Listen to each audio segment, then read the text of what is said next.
This is going to be one of the hardest videos that I think I've ever recorded, but here we go. So, my name is Monique, and I've had a lot of trauma. And I think it's not trauma that most people would consider trauma, but today is World Mental Health Day. And I gotta be honest, I am still dealing with some of my trauma. I gave birth to twins, and my son was born, and my daughter was born, and I had a great pregnancy. And 6 months after he was born, he passed away.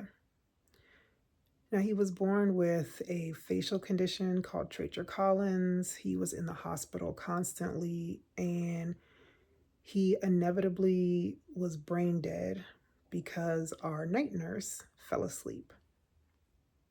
I had to give him CPR until the ambulance came, and unfortunately, he was just without oxygen for too long. His tracheostomy had been off for too long.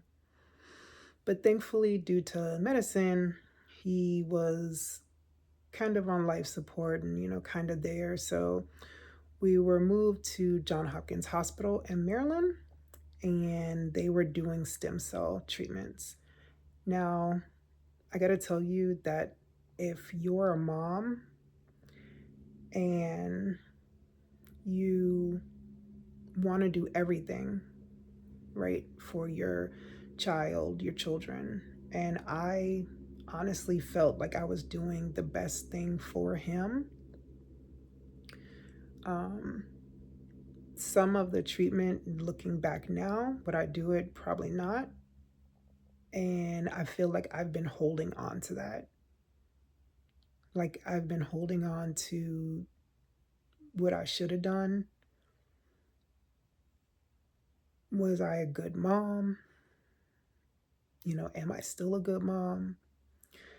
And I'm making this video because I'm pretty sure there is some mom that's out there that probably has a baby in ICU like I did for the majority of his life.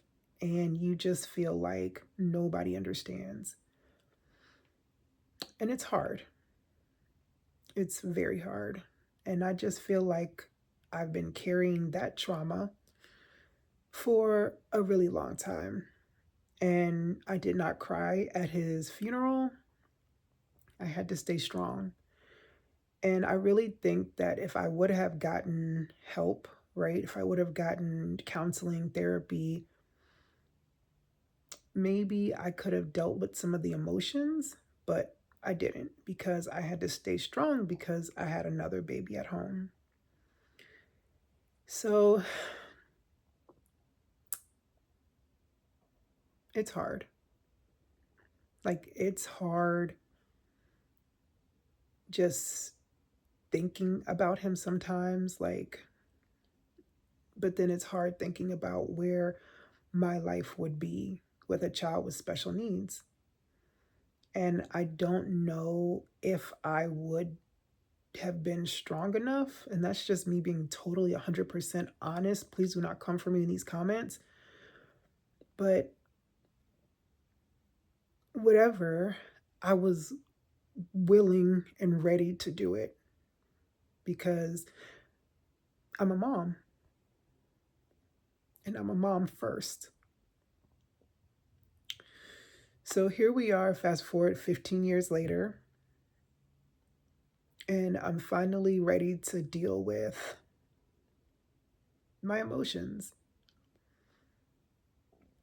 I'm not recording this to get followers or likes or nothing like that. I'm recording it because I knew that when I was going through it, I felt so alone. I felt like nobody understood. I felt like when I would walk the hospital walls,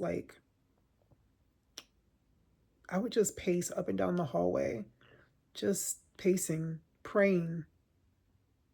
And it's a lonely place. It's a really lonely place.